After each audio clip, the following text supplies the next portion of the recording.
अच्युतं केशवं कृष्णदामोदरं रामनारायणं जानकीवल्लभं रामनारायणं जानकीवल्लभं।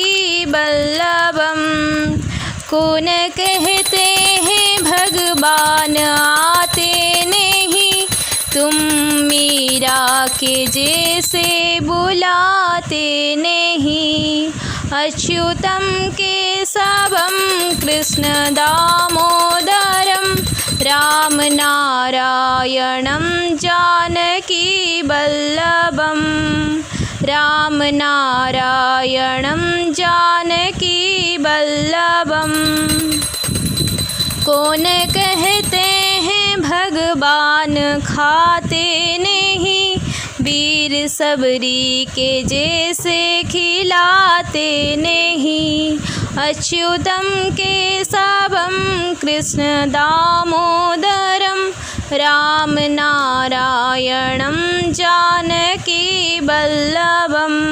रामनारायणं जानकीवल्लभं। कौन कहते हैं भगवान सोते नहीं, माता यशोदा के जैसे सुलाते नहीं। अच्युतं केशवं कृष्णदामोदरं रामनारायणं जानकीवल्लभं रामनारायणं जानकीवल्लभं।